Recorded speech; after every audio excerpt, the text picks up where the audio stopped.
우리에게 주신 하나님의 말씀은 마가복음 9장 14절에서 29절 말씀입니다. 이에 그들이 제자들에게 와서 보니 큰 무리가 그들을 둘러싸고 서기관들이 그들과 더불어 변론하고 있더라. 온 무리가 곧 예수를 보고 매우 놀라며 달려와 문안하거늘 예수께서 물으시되 너희가 무엇을 그들과 변론하느냐? 무리 중에 하나가 대답하되 선생님, 말 못하게 귀신 들린 내 아들을 선생님께 데려왔나이다. 귀신이 어디서든지 그를 잡으면 거꾸러져 거품을 흘리며 이를 갈며 그리고 파리해지는지라. 내가 선생님의 제자들에게 내쫓아 달라 하였으나 그들이 능히 하지 못하더이다. 대답하여 이르시되 믿음이 없는 세대여, 내가 얼마나 너희와 함께 있으며 얼마나 너희에게 참으리요. 그를 내게로 데려오라 하시매 이에 데리고 오니 귀신이 예수를 보고 곧 그 아이로 심히 경련을 일으키게 하는지라. 그가 땅에 엎드려져 구르며 거품을 흘리더라. 예수께서 그 아버지에게 물으시되 언제부터 이렇게 되었느냐 하시니 이르되 어릴 때부터니이다. 귀신이 그를 죽이려고 불과 물에 자주 던졌나이다. 그러나 무엇을 하실 수 있거든 우리를 불쌍히 여기사 도와주옵소서. 예수께서 이르시되 할 수 있거든이 무슨 말이냐? 믿는 자에게는 능히 하지 못할 일이 없느니라 하시니 곧 그 아이의 아버지가 소리를 질러 이르되 내가 믿나이다. 나의 믿음 없는 것을 도와주소서 하더라. 예수께서 무리가 달려와 모이는 것을 보시고 그 더러운 귀신을 꾸짖어 이르시되 말 못하고 못 듣는 귀신아, 내가 네게 명하노니 그 아이에게서 나오고 다시 들어가지 말라 하시매 귀신이 소리 지르며 아이로 심히 경련을 일으키게 하고 나가니 그 아이가 죽은 것 같이 되어 많은 사람이 말하기를 죽었다 하나 예수께서 그 손을 잡아 일으키시니 이에 일어서니라. 집에 들어가심에 제자들이 조용히 묻자오되 우리는 어찌하여 능히 그 귀신을 쫓아내지 못하였나이까? 이르시되 기도 외에 다른 곳으로는 이런 종류가 나갈 수 없느니라 하시니라. 아멘. 오늘 나에게 주시는 은혜의 말씀을 듣겠습니다. 이제 우리에게 주시는 복음의 능력 30번째 메시지, 믿음 없는 나를 도와주세요. 이 제목으로 말씀을 전하기 전에 먼저 기도하고 이 말씀을 받겠습니다. 사랑하는 주님, 오늘 예배의 자리로 나온 저희들, 우리 자신의 관점으로 우리 자신을 보지 않고 하나님의 관점으로, 말씀의 관점으로 우리를 봄으로 인해서 오늘 이 짧은 예배 시간 안에 우리 안에 새로운 믿음이 일어나게 하여 주옵소서. 예수님의 이름으로 기도합니다. 아멘. 성경을 보면 그리스도인의 삶은 이 땅을 잠시 지나가는 나그네요 행인의 삶이라고 하고 있습니다. 그 나그네의 삶, 그 여정은 어떨까요? 피크닉이 아닙니다. 야유회가 아니죠. 시편 23편의 표현을 빌려오자면 사망의 음침한 골짜기를 통과하는 것입니다. 그게 우리의 삶이에요. 예수님이 하늘의 영광스러운 보좌를 버리시고 죄악 가득한 이 땅에 내려오신 것처럼 제자들도 헬몬산, 변화산 상에서 놀라운 하나님의 임재, 그 영광을 맛본 뒤에 이제 죄가 가득한, 절망이 가득한 이 세상 한복판으로 내려오게 됩니다. 이 제자들을 기다리고 있었던 것은 무엇일까요? 현실이었어요. 그 현실은 무엇이었을까요? 흉악한 귀신에 사로잡혀 있는 한 아들과 그 아들을 살려달라고 애원하는 아버지, 그리고 그 아들을 고치기 위해서 최선을 다했지만 무능했던 제자들, 그리고 그 제자들의 무능함을 보면서 비아냥거리면서 조롱했던 종교 지도자들이었습니다. 그게 바로 오늘도 자기 십자가를 지고 예수님을 따라가는 나그네와 행인이 된 저와 여러분의 삶을 생생하게 그려주고 있는 장면이에요. 그게 우리의 일상입니다. 우리의 일상은 늘 갈등, 늘 일을 하면서 부딪히고 지치고 쓰러지고 상처받고 절망하고 억울한 일 당하고 화나는 일 겪고, 그게 바로 우리가 매일 살고 있는 이 세상이고 우리가 피부로 겪는 현실입니다. 그렇기 때문에 우리가 마지막까지 십자가를 지고 예수님을 영광스러운 자리까지 따라가기 위해서는 반드시 예배가 필요한 거예요.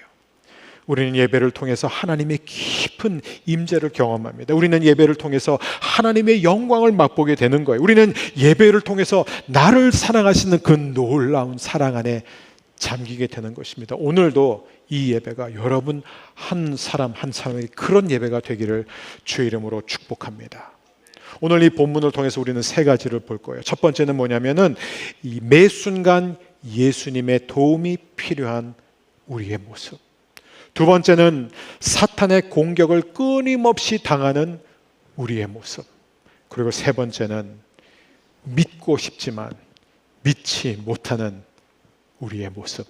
이 세 가지를 통해 오늘 우리 주님이 우리에게 주시는 메시지를 받고자 합니다. 첫 번째, 매 순간 예수님의 도움 없이 살아갈 수 없는 우리들입니다. 오늘 본문을 보면 우리가 이 세상을 살아가는 동안에 예수님과의 동행이 사라지는 순간, 예수님의 도움이 끊기는 순간 우리가 얼마나 무능하고 약한 존재가 되는지를 보여주고 있습니다. 제자들은 예수님께서 요한복음 15장 5절에서 하신 말씀, 나를 떠나서는 너희가 아무것도 할 수 없음이라는 그 말씀을 지금 배우고 있는 중이에요. 여러분, 우리는 이 말씀을 평생에 걸쳐 배우고 있습니다. 왜요? 우리는 이 말씀을 한두 번 듣고는 절대로 주님을 의지하지 않기 때문이죠. 우리는 어떻게 해서든지 자기 자신을 의지합니다. 우리는 피할 곳이 있으면 그곳을 가지 주님께 피하지 않아요. 우리는 의지할 리소스가 있으면 그걸 의지하지 하나님께 달려가지 않습니다. 그래서 우리는 평생 예수님을 떠나서는 나는 아무것도 할 수 없구나를 배우게 된다는 거예요. 여러분, 기독교 역사를 한번 보세요. 2000년의 교회사를 보게 되면은 이러한 일들이 너무 자주 일어납니다. 아니, 성경을 보세요. 그렇게 대단한 사람, 너무 믿음이 좋은 사람, 오직 하나님의 은혜로 평생 살았던 그런 사람도 한순간에 무너진다는 거예요. 너무나 수치스러운 패배를 경험한다는 것입니다. 사실 이런 사람들을 보면 여러분, 구약에서 가장 뛰어난 사람이 누구예요? 저한테 뽑으라면 저는 다윗을 선택하겠습니다. 왜냐하면 하나님의 마음에 합한 사람이었어요. 하나님을 자랑스럽게 한 사람이었어요. 그런 그가 50대 초중반에 밧세바와 빠져서는 안 될 사랑, 그건 사랑이 또 아니죠. 그는 완전한 음욕이죠. 탐욕이죠. 무너지게 됩니다. 그 죄를 짓고 돌이키기는커녕 그 죄를 덮어버리기 위해서 사람을 죽이고 그로 인해서 결국 많은 사람들이 죽게 되죠. 다윗은 사실 처음부터 자랑할 게 없었던 사람이에요. 바울을 보세요. 바울은 시작에서 가장 뛰어난 믿음을 가진 사람, 가장 영향력 있는 사람이었지만 그가 말년에 뭐라고 말합니까? 나는 죄인 중에 괴수다. 로마서 7장에서 했던 고백은 초창기 고백이 아니에요. 그는 하나님 나라를 위해서 누구보다 열심히 달리면서 헌신했지만 그럼에도 불구하고 오호라, 나는 곤고한 자로다. 이 사망의 몸에서 누가 나를 건져내라. 왜 그런 고백을 했는 줄 아세요? 여전히 자신 몸 안에 있는, 자신의 이 마음 안에 있는 선을 행하고 싶은 마음을 누르고 있는 악이 있었기 때문이에요. 여러분, 저와 여러분은 아무것도 내세울 수 없습니다. 처음부터 우리는 하나님으로부터 받은 것 외에는 아무것도 없어요. 저는 장례 예배를 집례할 때마다 늘 느끼는 건 우리가 빈손 벌거벗은 몸으로 와서 빈손 벌거벗은 몸으로 돌아갑니다. 우리는 모두가 다 한 줌의 재로 변합니다. 그게 우리예요. 뭘 내세우겠어요? 그게 바로 우리입니다. 제자들 보세요. 이 제자들은 예수님과 함께 2년 넘게 지냈어요. 훈련도 받을 만큼 받았어요. 저와 여러분이 평생 해도 받지 못할 제자 훈련들을 이 제자들이 예수님한테 다 받았어요. 그래서 가서 귀신들도 많이 쫓아냈고 병든 사람들도 많이 고쳤고 많은 기적을 행했습니다. 그런데 왜 이 아이는 못 고칠까요? 왜 이 아이를 사로잡은 귀신이 워낙 셌기 때문일까요? 아니죠. 그러면 이 제자들이 지금 최선을 다하지 않았기 때문일까요? 아니죠. 이유는 하나예요. 여러분, 우리가 실패하는 이유는 딱 하나예요. 믿음이 없기 때문이에요. 예수님은 이 무능한 제자들을 향해 뭐라고 말씀하셨습니까? 무능한 자들을 그렇게 말씀하지 않으셨어요. 19절입니다. 믿음이 없는 세대요.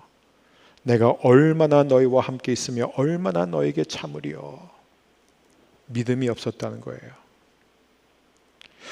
여러분, 어쩌면 우리는 다 그냥 삼손과 같은 존재예요. 머리털이 잘려져 나가면 우리는 그냥 다 똑같이 나약한, 힘쓸 수 없는 사람들입니다. 그래서 이 제자들은 지금 그 겸손의 중요성을 배우고 있는 거예요. 내가 매 순간 주님과 동행하지 않으면, 주님을 절대적으로 의지하지 않으면 나는 아무것도 할 수 없구나. 나는 무능한 사람이구나.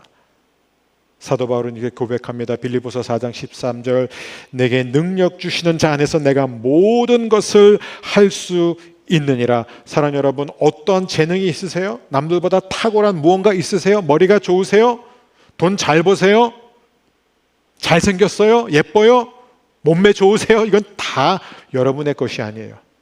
하나님의 것입니다. 자랑하실 거면 하나님을 자랑하십시오.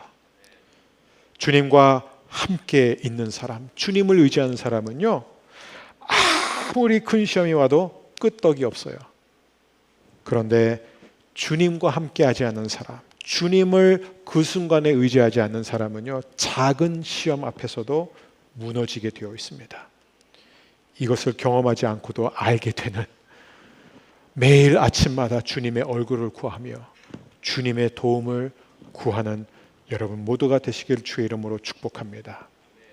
두 번째, 사탄의 공격을 당하는 우리의 모습. 21절 말씀 함께 읽겠습니다.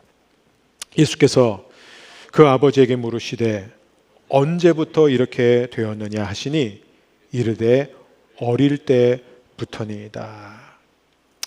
사탄은 우리를 공격해요. 근데 여러분, 여기서 우리가 주목해야 되는 게 뭐냐면 언제부터 공격하냐 이거예요. 자, 예수님이 물어보십니다. 언제부터 이렇게 됐느냐? 그러니까 그 아버지가 어릴 때부터니다라고 대답했어요. 근데 여기서 이 어릴 때부터에서 사용된 단어가 파이디온이에요. 파이디온, 헬라어. 우리나라에 파이디온 선교회가 있어요. 어린이 위한 사역이죠.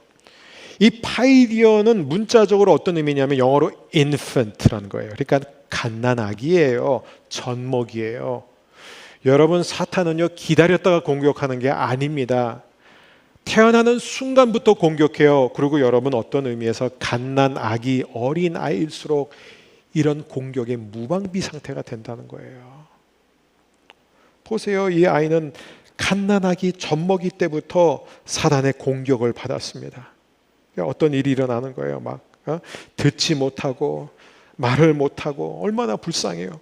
땅에 쓰러지고 거품을 물고 이를 갈고 온몸이 뻣뻣해지게 만든 귀신의 역사예요. 왜요? 이 아이를 죽이고 멸망시키는 거. 그게 사탄의 목적이라는 거예요. 그래서 이 아이를 실제로 죽이기 위해서 불 속에도 여러 번 던졌고 물 속에도 여러 번 내동댕이 쳤습니다. 이 아이는요, 태어난 지 얼마 안 된 순간부터 그런 고통스러운 삶을 살아온 아이예요. 여러분, 온전하겠습니까? 얼마나 불쌍한 인생이에요. 여러분, 여기서 우리는 굉장히 중요한 영적 교훈을 얻어야 됩니다. 우리 자녀들 어렸을 때부터 보호해야 돼요. 아직 결혼하지 않고 아직 아이가 없는 분들은 더 큰 축복이에요. 왜냐하면 지금부터 여러분이 준비할 수 있기 때문이에요. 여러분, 사탄이 어렸을 때부터 자녀들을 공격한다면 부모로서 그 공격을 지켜보면서 가만히 있는 게 맞을까요? 아니죠. 우리는 최대한 우리의 자녀들이 어렸을 때부터 하나님의 말씀으로 무장시켜야 되는 거예요. 영적인 안녕과 영적인 힘을 기르도록 해야 됩니다. 여러분, 우리 나라의 특징이 뭐예요? 특별히 서초 강남 일대에 정말 이 힘든 게 뭐예요? 조기 교육이에요. 얼마나 다 서로 앞서가는지 우리는 그 한복판에 살고 있어요. 이 교회는 정말 복된 학원들 밑에 우리가 지금 영적 지짐대가 지금 우리가 지금 그렇게 하고 있다고 저는 믿습니다. 이 아이들이 세상 속에서 이 억압 속에서 무너지지 않도록 우리 기도가 지금 향기로 올라가고 있다고 저는 믿습니다. 또 우리 성도님들이 또 얼마나 많은 자녀들 또 이쪽에 막 보내십니까? 좋아요. 남들보다 앞서가고 어려운 거 더 많이 배우고 머리가 좋으니까 확실하게 배워서 꿀리지 않고 자신감 생기고 공부의 습관도 키우고 다 좋아요. 다 좋습니다. 그런데 이런 조기 교육의 중요성은 알면서 우리는 과연 영적으로 조기 교육시키냐 이거예요. 제 아이가 유치원 다녔을 때, 제 아들이 유치원 다녔을 때인데 어느 날 저희가 이제 뒤늦게 알게 된 게 뭐냐면 학교가 그 유치원 그 일정이 끝나면은 반 아이들이 다 남아서 영어를 또 배운다는 거예요. 그 유치원에서 영어를 가르쳐요. 우리가 그 사실을 알게 돼가지고 너무나 순진하게 전화했어요. 아, 선생님, 영어 반이 있다면서요? 저희 아들도 다음 주부터 듣겠습니다. 안 됩니다. 왜요? 영어를 못해서요. 그래서 결국 우리 아들만 유치원에서 영어를 못해서 그걸 못 들어갔어요. 그때 제가 정말 미리 안 배우면 이렇게 되는구나, 이걸 피부로 느꼈어요. 자, 조기 교육 뒤처지지 말라, 앞서가자, 자신감 갖자는데 여러분, 영적 조기 교육, 이게 더 중요한 거예요. 세상이 들어가기 전에 우리 자녀들에게 하나님 신앙이 들어가야 됩니다. 여러분, 아이에게 하나님을 가르치기에 너무 이른 나이 없어요. 사탄이 갓난 아기 때부터, 젖먹이 때부터 공격할 수 있다면 우리는 우리 아이들을 뱃속에서부터 무장해야 되는 거예요. 세례 요한 보세요. 엄마 뱃속에서 6개월밖에 되지 않았을 때 성령 충만하여 뛰놀았잖아요. 가능합니다. 왜요? 우리 자녀들은 영적인 존재이기 때문에요. 부모님들은 이제부터 어떻게 해야 되느냐? 미래 부모님들은 어떻게 해야 되느냐? 주님, 이제부터 내 자녀를 위해서 영적 보호막을 치겠습니다. 여러분, 결단 내리십시오. 너무 많은 경우 사탄이 아니라 부모가 자녀에게 시험 뗄 때가 너무 많아요. 그러니까 우리부터 영적으로 깨어 있어야 되는 것입니다. 우리부터 하나님의 말씀으로 무장됨으로 말미암아 우리가 그 아름다운 경건의 힘으로 우리의 자녀들을 영적 용사로 만들어내게 되기를 주의 이름으로 축복합니다. 지체하지 마십시오. 세 번째, 그리고 어쩌면 이 세 번째가 오늘 본문의 핵심입니다. 믿고 싶지만 믿지 못하는 우리의 모습. 여러분, 믿음이란 것이 무엇일까요? 믿음이라는 것, 오늘 이 본문을 보니까 믿음은 불신과 함께 가는 게 믿음이에요. 믿음은 언제나 의심과 공존한다는 것을 알 수 있습니다. 믿음만 작용하는 경우는 없어요. 여러분, 이 아버지의 청을 한번 보세요. 이 아버지의 고백을 들어보세요. 예수님이 그에게 하신 말씀을 우리가 귀 기울여 들어봅시다. 22절입니다. 함께 읽습니다. 무엇을 하실 수 있거든 우리를 불쌍히 여기사 도와 주옵소서. 그게 이 아버지의 지금 간청이, 무엇이든지 할 수 있으면 해주세요, 이거예요. 자, 그런 아버지의 요청 앞에 예수님은 뭐라고 말씀하시죠? 23절입니다. 함께 읽습니다. 할 수 있거든이 무슨 말이냐? 믿는 자에게는 능히 하지 못할 일이 없느니라. 할 수 있거든이 무슨 말이냐라는 이 질문이에요. 지금 너는 내가 무엇이든지 할 수 있으면 해달라고 하느냐? 그 질문을 던지면서 그 질문 속에서 예수님이 지금 이 아버지에게 묻고 확인하고 싶은 것은 무엇이냐면 이것입니다. 그럼 내가 너에게 이 한 가지를 묻겠다. 너는 내가 네 아들을 고쳐줄 것을 믿고 있느냐? 그 질문이에요, 지금. 너는 믿고 있느냐? 내가 네 아들을 고쳐준다는 것을. 하나님은 지금 우리에게 동일한 질문을 던지고 계십니다. 믿고 있느냐? 너 그 가족의 아픔, 네가 지금 겪고 있는 그 힘든 문제, 그 중독증, 그 강박관념, 반복되는 죄악의 패턴, 좌절된 꿈, 틀어진 관계, 내 육신의 아픔, 내가 너를 고쳐줄 줄 너는 믿느냐? 그게 주님이 지금 우리 각자에게 던지는 질문이에요. 주님이 원하시는 대답은 무엇일까요? 이 아버지가 뭐라고 대답하는지 잘 들어보세요. 24절, 아니 듣지 마시고 함께 읽겠습니다. 24절, 곧 그 아이의 아버지가 소리질러 이르되 내가 믿나이다. 나의 믿음 없는 것을 도와주소서 하더라. 이 아버지가 소리 질렀어요. 여러분 왜 소리 질렀을까요? 왜 소리 질렀을까요? 다급해서, 절박해서, 물론 다 그 이유도 있어요. 그런데 가장 중요한 이유는 믿지 못했기 때문이에요. 자기가 믿지 못했다는 것을 너무나 잘 알기 때문에 소리 지른 거예요. 제가 굉장히 존경하는 한 원로 목사님으로부터 들은 얘기예요. 그 목사님이 그래요. 자신의 그 설교의 그 역사를 보니까 가장 확신이 없었을 때 가장 소리 지르면서 설교했고, 가장 확신이 넘쳤을 때 잔잔하게 설교하셨대요. 근데 저는 정말 그게 맞다고 생각합니다. 제가 아무 이유 없이 막 흥분하고 큰 소리로 설교하면 제가 자신이 없다는 걸 아세요. 여러분이 막 반응이 싸하고 막 반응이 없을 때 자신감이 떨어지면서 그때 막 소리 지르는 거예요. 근데 그런 일은 없을 줄 믿습니다. 근데 강조할 때는 소리 질러야죠. 그죠? 강조할 때는 좀 크게 말해야 되는 거예요. 여러분 중요합니다. 이 사람은 지금 너무나 자신이 없는 거예요. 자기가 믿음이 없다는 걸 너무 알았어요. 지금 예수님이 자신의 아들을 고쳐주실 것이란 그 믿음이 없다는 것을 너무나 잘 아니까 그걸 소리 질러서 뭐라 그래요? 내가 믿고 싶습니다. 그 얘기예요. 내가 믿습니다. 나 믿고 싶어요. 난 믿어야 됩니다. 그런데 난 믿지 못합니다. 그러니까 믿지 못하는 나를 도와주세요, 주님. 그걸 하는 거예요, 지금. 여러분 이런 기도 드릴 준비가 되어 있습니까? 여러분 믿음이 없이는 하나님을 기쁘시게 할 수 없어요. 그러면 하나님을 기쁘시게 하는 믿음은 무엇인가? 히브리서 11장 6절이에요. 믿음이 없이는 하나님을 기쁘시게 하지 못하나니 하나님께 나아가는 자는 반드시 그가 계신 것과 그가 또한 자기를 찾는 자들에게 상 주시는 이심을 믿어야 할지냐. 두 가지예요. 하나님을 기쁘시게 하는 믿음, 첫 번째 하나님께 나가야 돼요. 하나님을 찾아야 돼요. 두 번째, 찾는 것으로 끝나면 안 돼요. 하나님 계세요 이걸로 끝나면 안 되고 하나님께서 반드시 내게 응답해 주실 줄 믿습니다. 그게 하나님을 기쁘시게 하는 믿음입니다. 근데 문제가 있어요. 우리에겐 그 믿음 없어요. 오늘 본문이 그거를 우리에게 보여주고 있는 거예요. 우리에겐 그 믿음 없습니다. 아멘.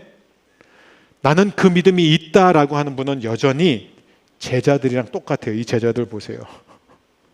이미 예수님 밑에서 2년 넘게 배우면서 다 해봤잖아요. 귀신도 쫓아내고 병든 자도 고치고 뭐 기적도 다 행해봤습니다. 그러니까 자신들이 믿음이 있다고 생각했어요.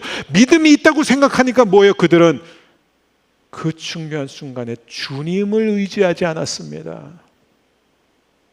주님을 믿지 않았어요. 자기를 믿었어요. 저는 믿음이 있다고 말하는 사람들 중에서 자기 경험 믿고 자기 성공 믿고 자기가 받은 응답을 믿는 사람들을 너무 많이 봐요. 그건 믿음이 아니에요. 여러분, 내가 얼마나 믿음이 없는지 알고 싶으세요? 불같은 시험 한 번 오면요, 순식간에 다 타버리는 게 우리의 믿음이에요. 나는 믿음이 있습니다. 착각하지 마세요. 그럼 주님이 요만한 시험 하나 보내도 우리를 확 흔들려가지고 내가 과연 믿음이 있었냐? 하나님 어디 계세요? 하나님 안 계시는 것 같아. 그게 우리예요.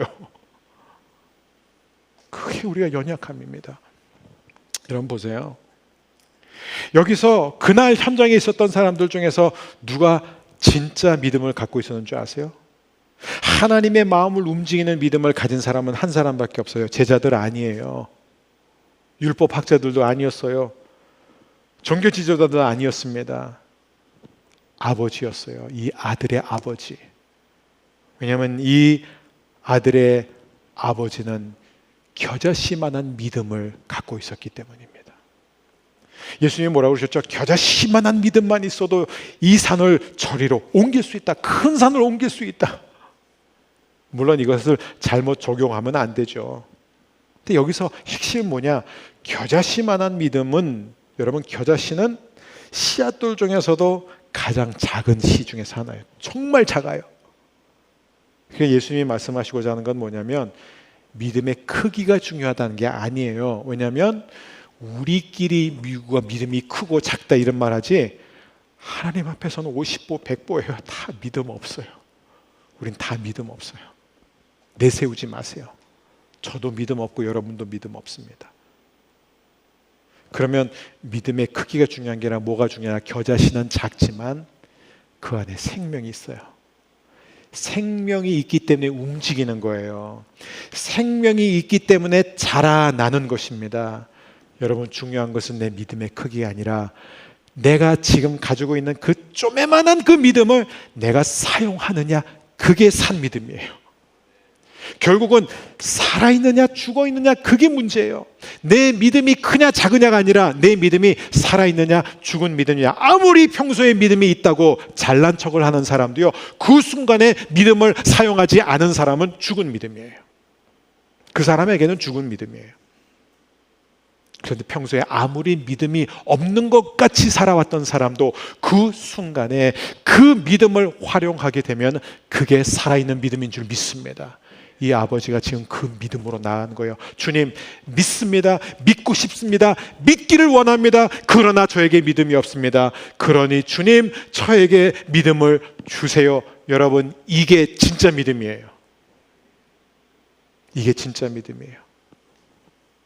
진짜 믿음이란 작은 믿음을 가지고,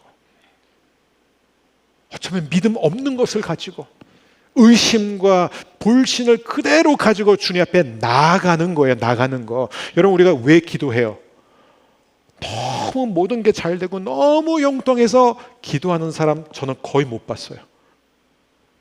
우리가 기도할 때는 다 문제가 있어서 기도하고, 아쉬움이 있어서 기도하고, 필요가 있어서 기도하잖아요. 죄의 문제, 병의 문제, 상처의 문제, 재정의 문제, 관계의 문제, 다 문제가 있어서 그 문제를 가지고 주님 앞에 나아가서 기도하는 것처럼 여러분, 불신과 의심도 똑같아요. 그걸 갖고 나가야 돼요.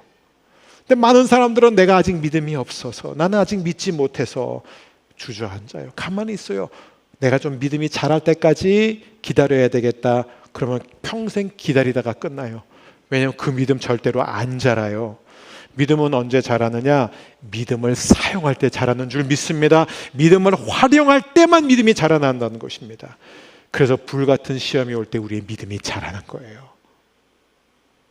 사랑하는 여러분, 오늘 저와 여러분의 기도가 바로 이 아버지의 기도가 되기를 원합니다.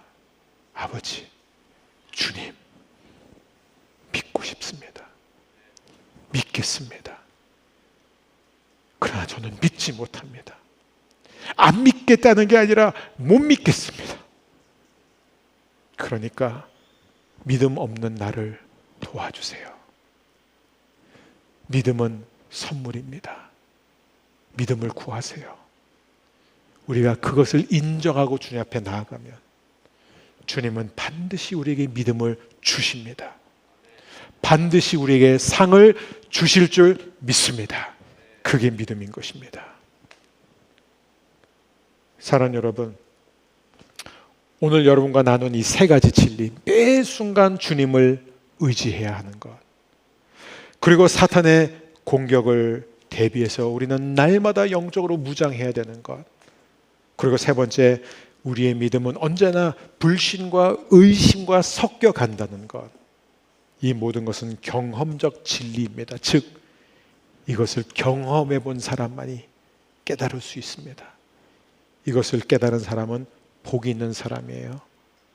왜냐하면요, 여러분, 믿어지지 않을 때도, 정말 내 안에 의심과 불신이 가득한 상황에서도 우리는 주님께 나아갈 수 있기 때문이에요.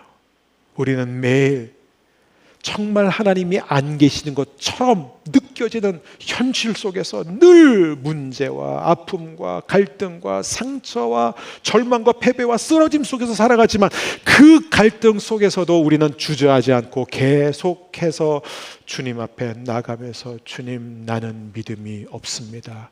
도와주세요. 할 때마다 저와 여러분의 믿음이 매일 자라날 줄 믿습니다. 이 세 가지가 우리에게 확실하게 일어날 것을 우리는 어떻게 할 수 있습니까? 마지막 사탄을 정복하신 우리 주님이 계시기 때문입니다. 25절. 말 못하고 못 듣는 귀신아, 내가 내게 명하노니 이 아이에게서 나오고 다시 들어가지 말라. 주님이 한 번 명령하시니까 이 귀신은 그 자리에서 소리를 지르며 경련을 일으키며 이 아이를 떠나고 다시는 이 아이에게 들어가지 않았습니다. 여러분 기억하십시오. 사탄은 언제나 우리에게 도둑질하고 멸망하고 죽이기 위해서 다가옵니다. 하지만